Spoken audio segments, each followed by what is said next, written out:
So now we have our final method in this course on how to solve a system of equations by using matrix inverses.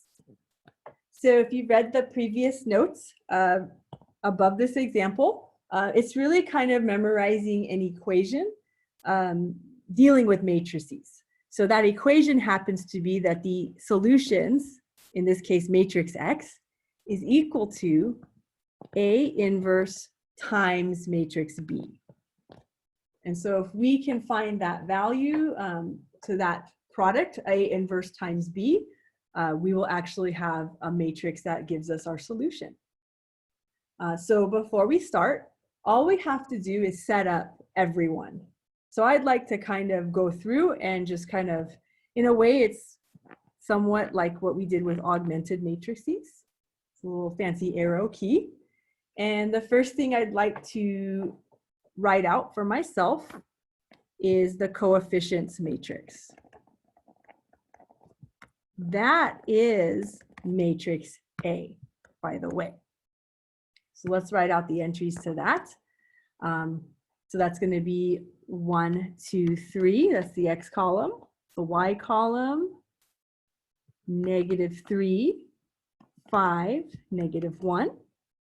And the Z column, 2, -4, and 2.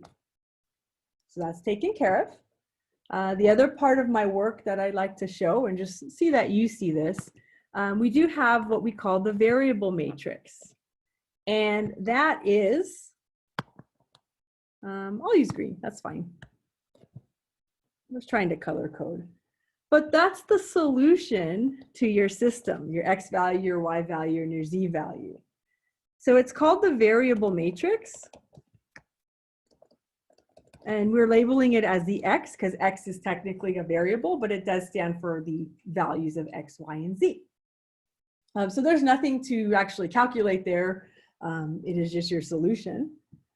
And then we always want to know, as far as the system of equations goes, that technically the way it looks like is that you have your coefficients times your variables, according to what this looks like, should equal what we have as your constants matrix. So the constants matrix is exactly what you're thinking. 5, -3, 11.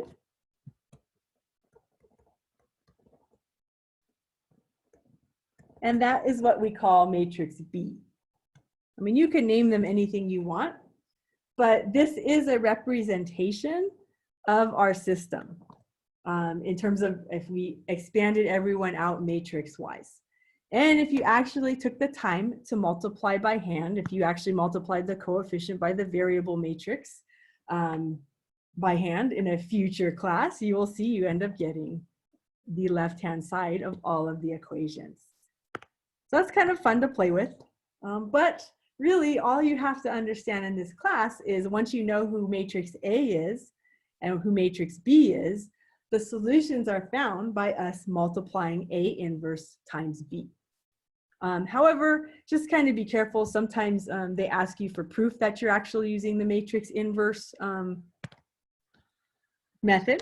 So this is why sometimes they say, hey, tell us who A inverse is in fraction form. So let's do that first. We're going to use our TI.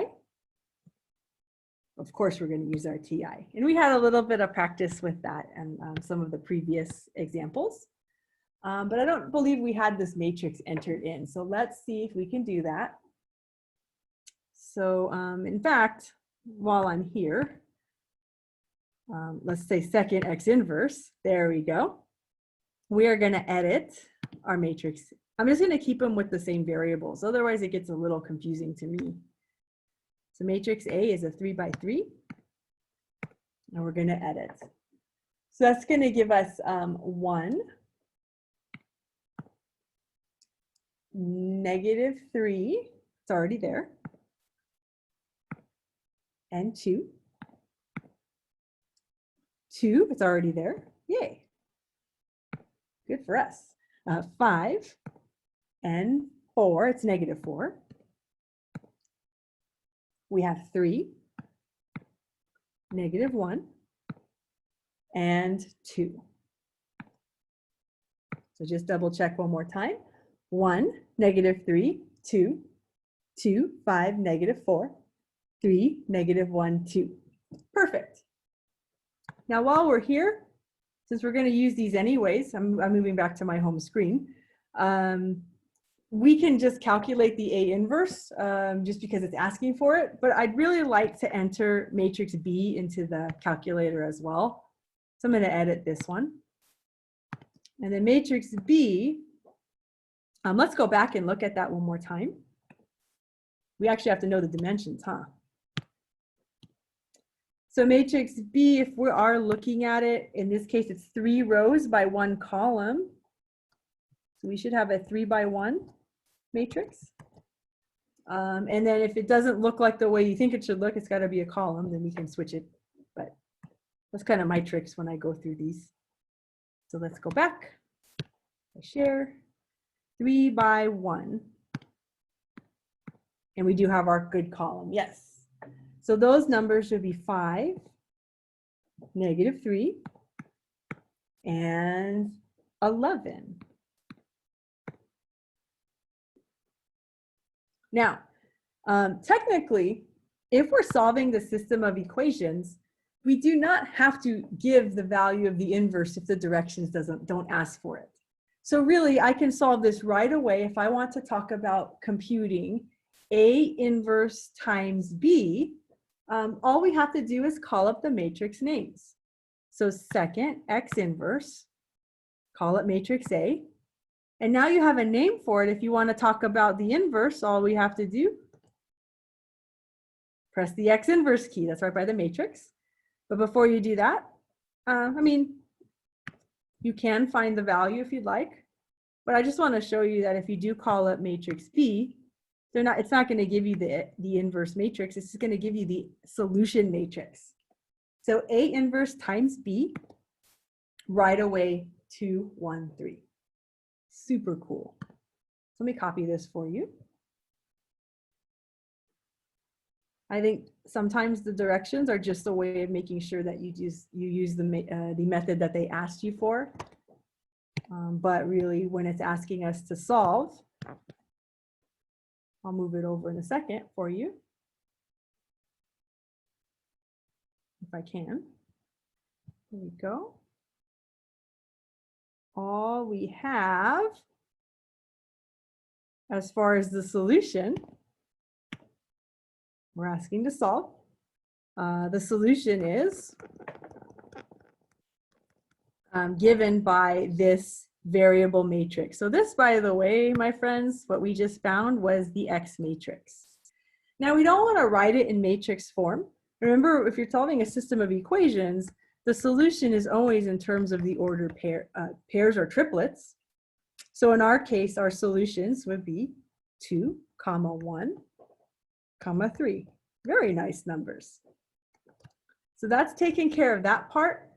The only thing they wanted us to prove is, did we really find A inverse? So we'll just go back and compute it ourselves. There are some shortcuts we can use on the calculator. I could recall stuff, so I don't have to keep finding my matrix name, but I believe in practice, so I'll just do this along with you. So all we have to do is call the matrix A. Let me quit out of this. I think something happened. There we go. Second X inverse. Call it matrix A. Just press the inverse key, and if you press enter, you'll notice that your matrix is in decimal form. So how do we get to fraction form? Math key, item number 1, frac, they say. Change it, press enter, and we've got our fraction form. So I guess that isn't a way showing your work in that case. So let's copy this over.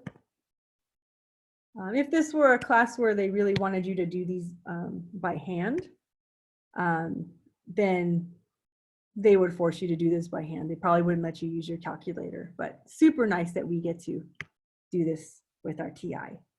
That's why I love college algebra so much. I'm going to share my screen again just so that you guys can see. And the A inverse matrix, we'll paste that on there so we can all see everything. It'll let me move it just so that I can view it myself.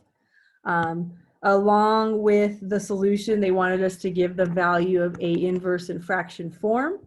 So A inverse, if I'm writing this all out, just copying it over. I mean, it's nice that I could copy and paste, but I know sometimes we don't really have that opportunity when we're taking exams in person. You know, really get to use our copy paste function. So I've got the A inverse, just writing down all the elements. And notice that the fractions aren't super nice, but they are exact numbers.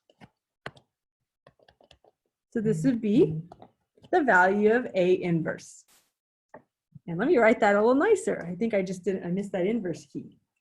So always check when you think you're done. Did I do everything they wanted? Did I solve it? Yes, I did. Did I give the value of A inverse? Perfect.